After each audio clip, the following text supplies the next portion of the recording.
കേരളത്തിലെ ഏറ്റവും പ്രധാനപ്പെട്ട രണ്ട് രാഷ്ട്രീയ പാർട്ടികളാണല്ലോ CPM-ഉം കോൺഗ്രസും. നിരവധി തവണ ഭരണപക്ഷത്തും പ്രതിപക്ഷത്തും മാറി മാറി ഇരുന്നിട്ടുള്ളവരാണ്. ഇപ്പോൾ CPM ഭരണപക്ഷത്തും കോൺഗ്രസ് പ്രതിപക്ഷത്തുമാണ്. കഴിഞ്ഞ 10 വർഷമായി അങ്ങനെയാണ്. ഇതിൽ മാറ്റം വരുമോ എന്ന് അടുത്ത തിരഞ്ഞെടുപ്പ് കഴിയുമ്പോൾ അറിയാം. എന്നാൽ ഇവർ പൊതുവായി നേരിടുന്ന ഒരു പ്രശ്നത്തെക്കുറിച്ചാണ് ഇന്ന് സംസാരിക്കുന്നത്. CPM-ഉം കോൺഗ്രസും രണ്ടും മതനിരപേക്ഷ ജനാധിപത്യ പാർട്ടികളാണ്.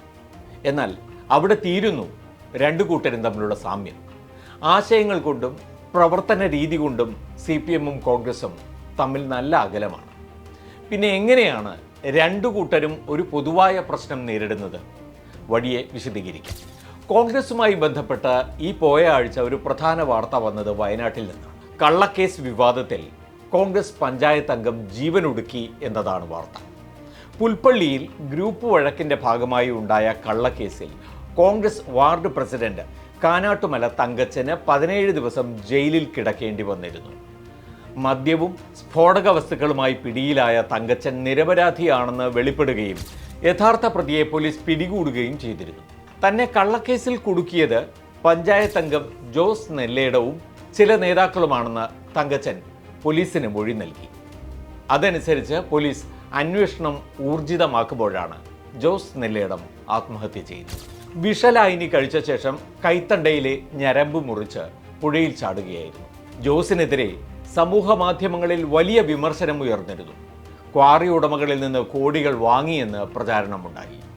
ഒളിവിലാണെന്ന പ്രചാരണം ജോസിനെ തളർത്തുകയും ചെയ്തിരുന്നുവത്രേ. മരണത്തിന് തൊട്ടുമുമ്പ് റെക്കോർഡ് ചെയ്ത വീഡിയോയിൽ ജോസ് നെല്ലേടം കണ്ണീരോടെയാണ് ഇക്കാര്യങ്ങൾ വിവരിക്കുന്നത്. ഈ വാർത്തയിൽ വിവാദം കത്തുമ്പോഴാണ് വേറൊരു ആത്മഹത്യാശ്രമം കൂടി വയനാട് കോൺഗ്രസിൽ ഉണ്ടാകുന്നത്. കോൺഗ്രസെ നിനക്കിതാ ഒരു ഇര കൂടി എന്നാണ് ആത്മഹത്യക്കൊരുങ്ങിയ വനിതാ പ്രവർത്തക എഴുതി വച്ചത്.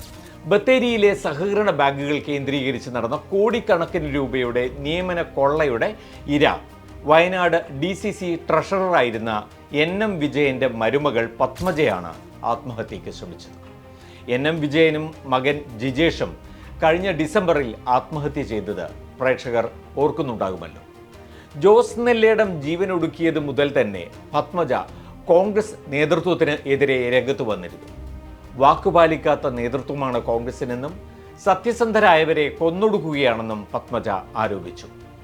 ദീർഘകാലത്തോളം പാർട്ടിയിൽ പ്രവർത്തിച്ച മികച്ച സഹകാരിയായി അറിയപ്പെട്ടിരുന്ന NM വിജയന്റെ കുടുംബത്തോട് പാർട്ടി നീതി കാട്ടിയില്ലെന്ന വികാരം ഒരിക്കൽ കൂടി പുകഞ്ഞു കത്തുകയാണ് വയനാട്ടിൽ.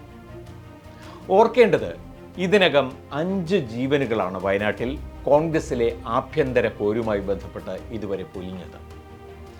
ആദ്യം മാനന്തവാടി ബ്ലോക്ക് പ്രസിഡന്റും DCC ജനറൽ സെക്രട്ടറിയുമായിരുന്ന PV ജോൺ 2015 നവംബറിൽ പാർട്ടി ഓഫീസിലാണ് തൂങ്ങി മരിച്ചത്.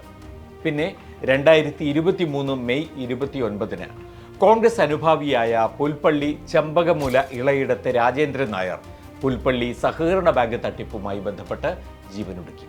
പിന്നീട് NM വിജയനും മകനും, ഇപ്പോൾ ജോസ് നെല്ലേടം. ഇതൊരു ചെറിയ കാര്യമേ അല്ല.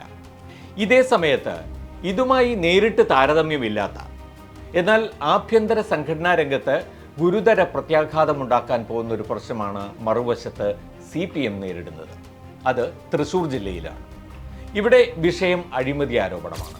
തൃശ്ശൂരിലെ CPM-ന്റെ മുതിർന്ന നേതാക്കൾക്കെതിരെ കേട്ടാൽ പൊള്ളുന്ന പരാമർശങ്ങൾ നടത്തിയത് രാഷ്ട്രീയ എതിരാളികളല്ല, DYFI ജില്ലാ സെക്രട്ടറി VP ശരത് പ്രസാദാണ്.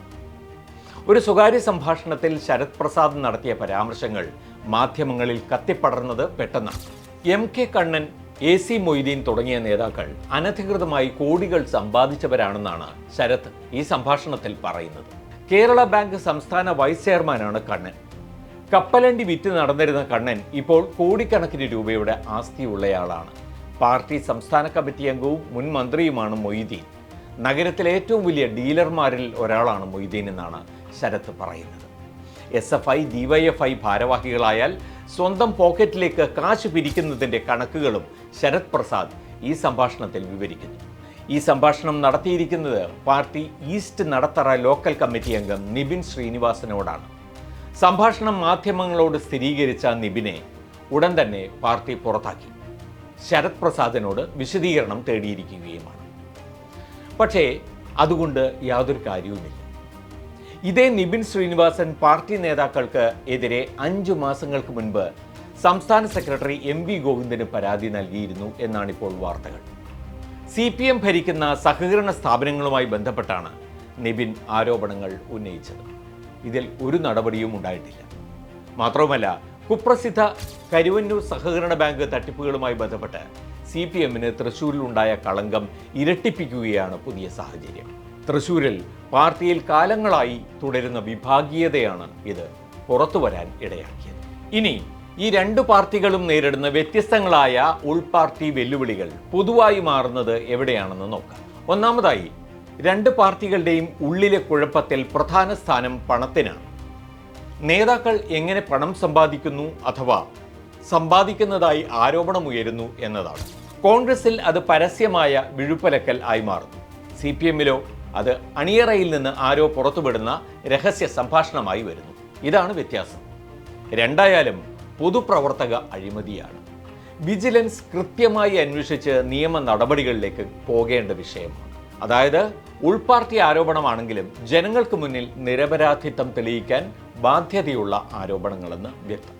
രണ്ടാമതായി, ഇരു പാർട്ടികളിലും 2 ജില്ലകളിലായി ഉയർന്നു വന്നിരിക്കുന്ന വിഷയം ഈ പാർട്ടികളിലെ ജനങ്ങളെ പ്രതിനിധാനം ചെയ്യാനുള്ള ധാർമ്മികതയ്ക്ക് മുന്നിൽ ചോദ്യങ്ങൾ ഉയർത്തുന്നു. 2 പാർട്ടികൾക്കും 2 ജില്ലകളിൽ വിശ്വാസ്യതാ നഷ്ടം സംഭവിച്ചിരിക്കുന്നു. മറിച്ച് തെളിയിക്കപ്പെടും വരെ ഈ നേതാക്കളോടുള്ള പാർട്ടികളുടെ നിലപാട് എന്തായിരിക്കും? വയനാട്ടിൽ പ്രിയങ്ക ഗാന്ധി MP സന്ദർശന സമയത്താണ് പാർട്ടി പ്രതിക്കൂട്ടിലായിരിക്കുന്നത് എന്നത് പ്രത്യേകം ശ്രദ്ധിക്കുക. തൃശ്ശൂരിലാകട്ടെ കേരളത്തിലാദ്യമായി BJPക്ക് MP സ്ഥാനം ലഭിച്ചതിലൂടെ സൃഷ്ടിക്കപ്പെട്ടിരിക്കുന്ന സവിശേഷ സാഹചര്യവും. ആ നിലകളിൽ ദേശീയ തലത്തിൽ വരെ ശ്രദ്ധേയമായ സ്ഥലങ്ങളാണ് രണ്ടും. പാർട്ടിക്കാർക്കിടയിൽ തന്നെ പരസ്പര വിശ്വാസം നഷ്ടമായിരിക്കുന്നു. ആരെയും പരസ്പരം വിശ്വസിക്കാൻ കഴിയില്ല. അപ്പോൾ ജനങ്ങൾക്ക് ഇവരിൽ എങ്ങനെ വിശ്വാസം ഉണ്ടാകാനാണ്? ഈ പ്രതിസന്ധികളിൽ നിന്ന് ഈ പാർട്ടികൾ എങ്ങനെ പുറത്തു വരുന്നു എന്നത് ജനങ്ങൾ അവരെ വിലയിരുത്തുന്നതിൽ നിർണായകമായിരിക്കും. തട്ടിക്കൂട്ട് നടപടികളോ മാധ്യമങ്ങളെ കുറ്റം പറഞ്ഞുകൊണ്ടുള്ള വെള്ളപൂശലോ അല്ല അവർ പ്രതീക്ഷിക്കുന്നത്. 2 പാർട്ടികളും എത്രത്തോളം സത്യസന്ധമായി അത് നേരിടുന്നോ അത്രത്തോളം നന്നായിരിക്കും. കാരണം ഇവിടെ വിശ്വാസ്യത എന്നാൽ സത്യസന്ധതയാണ്.